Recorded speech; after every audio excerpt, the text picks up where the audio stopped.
ক্লাসের এই পর্যায়ে আমরা শিখব direct selection tool, type tool, line segment tool, eyedropper tool, rectangular shape এগুলোকে ব্যবহার করে আমরা কাজ শিখব। এখন যেহেতু আমরা ডিজিটাল মার্কেটিং নিয়ে কাজ করি বা কাজ করব, সেহেতু আমরা ইলাস্ট্রেশনটাকে শিখব আমাদের ফর ডিজিটাল মার্কেটিং ওরিয়েন্টেড কাজের জন্য, ঠিক না? এই আর্টবোর্ড 1000 বাই 1000 পিক্সেলসে ওপেন করা। আমি এখন একটা ডিফল্ট কালার বা স্ট্রোকের মাধ্যমে আমি এখানে কি করব, রেক্ট্যাঙ্গুলার শেপ নিব। ওকে, রেক্ট্যাঙ্গুলার শেপ নিলাম, মনে করলাম এটা রেক্ট্যাঙ্গুলার শেপ নিলাম। ওকে, নেওয়ার পর এইটার আমি কি করলাম, ব্যাকগ্রাউন্ড কালারটাকে চেঞ্জ করব, ঠিক না? ব্যাকগ্রাউন্ড কালারটাকে আমি আমার মতো চেঞ্জ করে নিলাম। কথা হচ্ছে এইখানে আমি টাইপ টুল ব্যবহার করব। ওকে, টাইপ টুল ব্যবহার করব কেন? লিখার জন্য। তাহলে এই টি আছে না, টিটা আমি এখানে গিয়ে একটা জাস্ট ছোট্ট একটা প্রেস করলাম। লেখার পর আমরা ডিজিটাল মার্কেটিং এ সবচেয়ে বেশি শিখবো হচ্ছে কি content marketing for content development, ঠিক না? তো আমি এখানে টাইপ টুলের মাধ্যমে লিখলাম কি কন্টেন্ট মার্কেটিং। এখন এই লেখাটাকে শিফট কিটা চিপে ধরে আমি মাউস দিয়ে যদি একটু টেনে বড় করতে চাই, বড় করলাম, ঠিক না? বড় করলাম। তার মানে লেখাটার কোনো অংশ বড় ছোট অগোছালো হয় নাই, সঠিক শেপে। তাহলে ইলাস্ট্রেটর কোনো একটা জিনিসকে আমি এভাবে সিলেকশন করে মাউস দিয়ে যদি এভাবে টানি, সেটা বড় হবে সঠিক শেপে। আবার এভাবে যদি ছোট করতে চাই, সেটা সঠিক শেপে হবে, কিন্তু মানে গোছানো হবে, ঠিক না? ওকে, এখানে আমি রেক্ট্যাঙ্গুলার টুল এবং টাইপ টুল দুটো ব্যবহার করেছি, ঠিক না? দুটো টুল ব্যবহার করেছি, সাথে কালারটা চুজ করছিলাম, ঠিক না? ওকে, এইবার আমি এখানে ব্যবহার করব লাইন সেগমেন্ট টুল। ওকে, লাইন সেগমেন্ট টুলটা ব্যবহার করব। তাহলে লাইন সেগমেন্ট টুল হচ্ছে কি এটা না? তাহলে আমি লাইন সেগমেন্ট টুলটা নিয়ে আমি এখান থেকে একটু উপরে একটা কি করলাম, লাইন আঁকলাম। ওকে, এখানে ডিফল্ট স্ট্রোক থেকে আমি এখন করলাম কি ফিল কালারটাকে নান করে দিলাম। দেখা যাচ্ছে কি এটা বাঁকা হয়ে গেছে না, কিন্তু আমার এটাকে দরকার ছিল কি সোজা করা, ঠিক না? তাহলে এখানে আমরা এইটা সোজা করার জন্য আমরা আরো একটা টুল ব্যবহার করব, ঠিক আছে? তো এইটার স্ট্রোক 1 আছে, আমি স্ট্রোকটা একটু মোটা করে দিলাম, 2 করে দিলাম, ঠিক আছে? একটু স্ট্রোকটা বোঝা যাচ্ছে না এখন, মানে কালারটা বোঝা যাচ্ছে, শেপটা বোঝা যাচ্ছে, স্ট্রোকটা বাড়ানোর জন্য। এখন এটা তো বাঁকা আছে, এটা আমি সোজা করব কিভাবে, কোন টুল ব্যবহার করব, ঠিক না? এই যে ডিরেক্ট সিলেকশন টুল আছে না, ডিরেক্ট সিলেকশন টুল দিয়ে এটাতে আমরা কি করলাম, একটা ক্লিক করলাম। ক্লিক করার পর এই অংশটা খালি আছে, এই অংশটা সিলেক্টেড দেখাচ্ছে, ঠিক না? মানে এই অংশটাতে কোনো গ্যাপ দেখাচ্ছে না, এটাতে গ্যাপ দেখাচ্ছে না, একটা পয়েন্ট খালি আছে, কিন্তু এটাতে খালি নেই, এটা দেখাচ্ছে এটা সিলেক্টেড, ঠিক না? কিবোর্ডের মানে কিবোর্ডে যে অ্যারো সাইন গুলো আছে না, আমাদের কিবোর্ডে আপ ডাউন রাইট লেফট আছে না, উপরে আমরা কিবোর্ডে দেখছি রাইট যে কিটা, লেফট যে কিটা আছে সেটা দিয়ে আমি প্রেস করলাম এভাবে, তখন এটা কি বাম দিকে আসতে শুরু করছে, ঠিক না? বাম দিকে আসতে আসতে এটা এক সময় সঠিকভাবে গোছানো কি হয়ে যাবে, দাঁড়িয়ে যাবে। এখন কোনো বাঁকা পয়েন্ট আছে? তার মানে ডাইরেক্ট সিলেকশন টুলস এর মাধ্যমে আমি কি করলাম, এটাকে সঠিক শেপে আনার চেষ্টা করলাম। এটা আরো অনেক কাজ আছে ডাইরেক্ট সিলেকশন টুলস এর। এখন এইটাকে সিলেকশন করলাম সিলেকশন টুল দিয়ে, ঠিক না? এইবার এখন তো আমি ডাইরেক্ট সিলেকশন দিয়ে কাজ না, এটা সিলেকশন টুল। আমি বলতেছি কি এটা সঠিক জায়গায় আসে নাই, তাহলে আমি করলাম কি মাউসের রাইট বাটনটা টিপে নিয়ে আসলাম। কোন শেপ চেঞ্জ হয়েছে? নো। এখন আমি চিন্তা করলাম কি একটা এখানে রেক্ট্যাঙ্গুলার বক্স আঁকবো, ঠিক না? এখন রেক্ট্যাঙ্গুলার বক্স আঁকার পরে আমি চিন্তা করলাম শেপগুলো একটু জিগজ্যাগ করবো, বা মানে এদিকে এদিকে বাঁকা বাঁকা শেপ করব, ঠিক আছে? শেপগুলো হবে একটু বাঁকানো, আমি চিন্তা করছি মানে ফর ডিজাইন পারপাস, ঠিক আছে? আমি করলাম কি ডাইরেক্ট সিলেকশন টুলটা ব্যবহার করলাম, করার পর এই জায়গাটাতে আমি সিলেকশন করে দিলাম। সিলেকশন করে মাউসের লেফট বাটনটা কি করলাম, চেপে ধরলাম, একটু বাঁকানো হয়ে গেল না? ঠিক এই পয়েন্টে পাত পয়েন্টে এসে এখানেও ক্লিক করলাম। ক্লিক করে আমি করলাম কি মাউসের পয়েন্টটাকে একটু বাঁকিয়ে দিলাম। এখানে বাঁকিয়ে দেওয়ার পর এখানে আর কোনো সমস্যা হয়েছে? সঠিকভাবে পয়েন্টগুলো সেট হয়েছে না? ওকে, তাহলে আমি এই জায়গায় এবার কি করব, সিলেকশন টুলের মধ্যে আবার এসে এটাকে ব্যাকগ্রাউন্ড কালারটা কি করে দেব, চেঞ্জ করব। মানে আমরা প্রতিটা জিনিস কাজ করার জন্য করে করে টুলটা ব্যবহার শিখতেছি অ্যাকচুয়ালি, ঠিক না? মানে কোন টুলটা কিভাবে ব্যবহার করব সেটা শিখতেছি অ্যাকচুয়ালি। এখন আমরা তো এটা কিবোর্ডের অ্যারো সাইন কি দিয়ে ব্যবহার করেছি, ঠিক না? আমি যদি চাইতাম এই ডিরেক্ট সিলেকশন টুলটা এখানে ইউজ করে এখানে ইউজ করব, মাউসের লেফট বাটনটা টিপে ধরে আমি এইভাবে টানবো, তাহলে হতো না? তার মানে ডিরেক্ট সিলেকশন টুল দিয়ে কোনো একটা শেপকে আমি কি করতে পারতেছি, আমার মতো আমি বড় ছোট বা বিভিন্ন শেপে রূপদান করতে পারছি। এখন এইটা একটু বাঁকানো হয়ে গেছে না?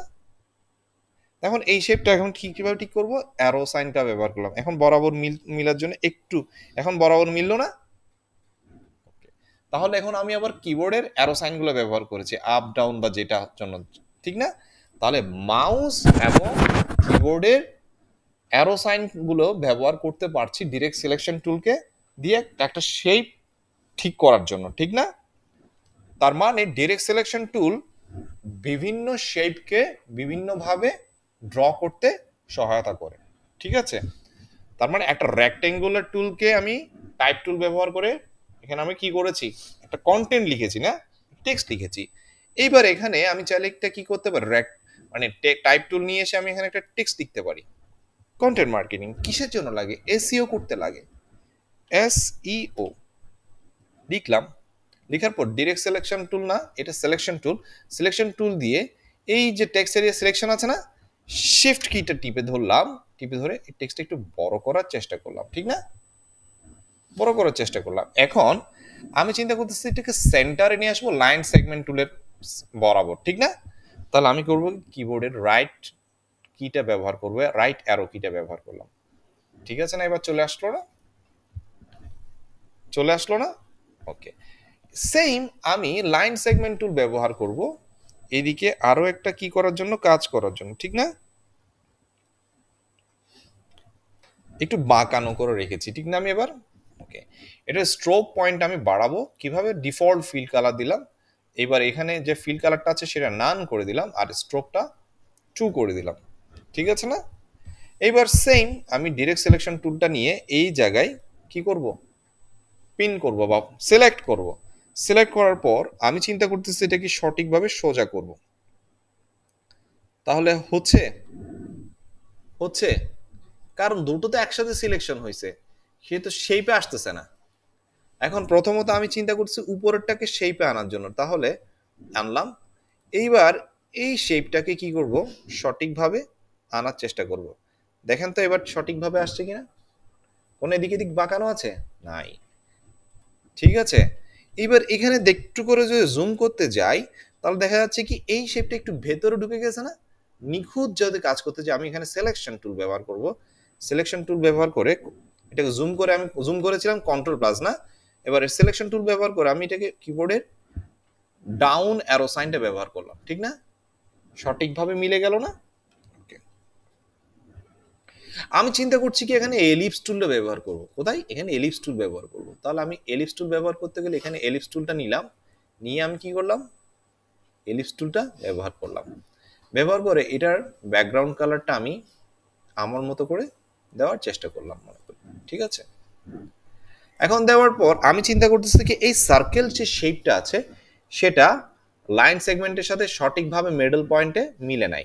তাহলে আমি করব কি, এই সার্কেল শেপটাকে কি করলাম, সিলেক্ট করলাম, কিবোর্ডের অ্যারো সাইন যেটা আছে সেটা দিয়ে আমি লেফট দিয়ে চেষ্টা করলাম মিলে যায় কিনা, দেখলাম তো মিললো, ঠিক না? ওকে, আমি এখানে লিখলাম এস ই এম মানে সার্চ ইঞ্জিন মার্কেটিং, ওকে, এস ই এম লিখলাম। এখন লেখাটার কালারটা আমি চেঞ্জ করব, তাহলে আমি এখানে কি করলাম, এটা হোয়াইট কালার চুজ করলাম। চুজ করার পর আমি চিন্তা করতেছি ফন্টটা একটু বড় করব, তাহলে এই সিলেকশন অবস্থায় শিফট কিটা টিপে ধরে এটাকে একটু বড় করার চেষ্টা করলাম এবং লেখাটাকে কিবোর্ডের রাইট অ্যারো কি দিয়ে, আপ অ্যারো কি দিয়ে এটা প্রপার কি করলাম, সেট করে নিলাম। তাহলে আমি এখানে কি দেখছি, direct selection tool, type tool, line segment tool, ঠিক না, ব্যবহার করছি। এইবার আমি চিন্তা করলাম কি এখান থেকে লাইন সেগমেন্ট টুলের মাধ্যমে, এখানে লাইন সেগমেন্ট টুলের মাধ্যমে আমি আরেকটা কাজ করলাম মনে করতেছি, এটা একটু বাঁকানো, ঠিক না, সেম। আবার আমি এখন কি করলাম, ডিফল্ট ফিল কালার দিয়ে বের করলাম। এবার ব্যাকগ্রাউন্ডের জন্য আমি এটাকে নান করে দিলাম আর এটাকে আর একটু স্ট্রোক বাড়িয়ে দিলাম। সেম ডিরেক্ট সিলেকশন টুল দিয়ে এই জায়গাতে বাঁকানো আছে সেটাকে সিলেকশন করলাম, আর কিবোর্ডের রাইট না ডাউন কি অ্যারো কি দিয়ে আমি এটা কি করলাম, শেপটা সেট করলাম, ঠিক না। ওকে, এখন আমি চিন্তা করলাম এখানে একটা কি করব, এলিপস টুল ব্যবহার করব, ঠিক, এলিপস টুল ব্যবহার করলাম। এলিপস টুল ব্যবহার করার পর আমি চিন্তা করলাম কি, এই কালারটা আমার চয়েস হয়েছে, ঠিক না, কোনটা, এসিএম এর মধ্যে যে সার্কেল শেপের কালারটা আমার চয়েস হয়েছে, আমি এখানে এই কালারটাই আনবো। কিভাবে আনবো, এই যে আই ড্রপার টুলটা আছে না, আই ড্রপার টুলটা নিয়ে আমি এসিএম এর পাশে সার্কেলের যে ব্যাকগ্রাউন্ড কালারটা ভেতরে সেটাকে আমি ক্লিক করলাম, কালার চেঞ্জ হয়ে গেল না আই ড্রপার টুলের মাধ্যমে। তাহলে আই ড্রপার টুলের মাধ্যমে আমরা কালার চুজ করতে পারি, ঠিক আছে, পাশাপাশি আরো একটা কাজ করতে পারি, সেটা হচ্ছে ফন্ট চেঞ্জ করা। ফন্ট চেঞ্জ করা কিভাবে, আমি এখানে লিখতে পারি SMM, ওকে, লিখলাম। এখন কথা হচ্ছে কি, এই ফন্ট আমি তো বুঝছি না, ছোট, ঠিক না, এই ফন্টটা একটু বড়, কিন্তু আমি এটাকে টেনে বড় না করে করব কি, এই ফন্ট কালারটা এবং এই ফন্ট সাইজ এখানে নিয়ে আসবো। তাহলে কিভাবে আনবো, যে আই ড্রপার টুলটা আছে না, আই ড্রপার টুলটা নিয়ে এসে এই ফন্টের উপরে ক্লিক করলাম, ঠিক সেম ফন্টে সেম কালার হয়ে গেল, ঠিক আছে। তাহলে আই ড্রপার টুলের দুটো কাজ, সেটা হচ্ছে কি কালার পিক করা, ফন্ট পিক করা, ঠিক না। এবার আমরা মাউসের অ্যারো সাইনগুলো দিয়ে সেটাকে সঠিকভাবে সেন্টার করব। বুঝতে পেরেছি, ইজি ওয়ে আমরা কন্টেন্ট মার্কেটিং কোথায় কোথায় করি, আসলে এসইওর জন্য করি, এসসিএম সার্চ ইঞ্জিন মার্কেটিং এর জন্য করি, সোশ্যাল মিডিয়ার জন্য করে থাকি, এইটুকু আমরা জানি, ঠিক না।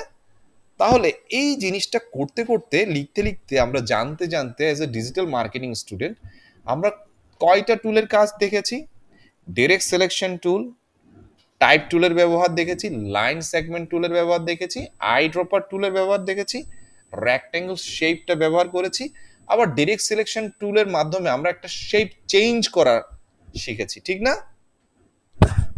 আবার আই ড্রপার টুলের মাধ্যমে ফন্ট সিলেকশন করা শিখেছি, আবার আই ড্রপার টুলের মাধ্যমে কালার চেঞ্জ করা বা কালার পিক করা শিখেছি, ঠিক না। তার মানে আমরা যে কাজটা যেভাবে যেভাবে করব, প্রজেক্ট ওরিয়েন্টেড যদি আমরা শিখি তাহলে আমরা ভালো করব। যে টুলটা যেটার জন্য আমরা কাজ করব সে টুলটা সেভাবে যদি কাজ শিখি তাহলে আমরা খুব সহজেই প্রতিটা কাজ বুঝতে পারবো, বেসিকটা আমাদের কি হবে, বিল্ড আপ হবে। ওকে, ক্লিয়ার সবার কাছে? Thank you.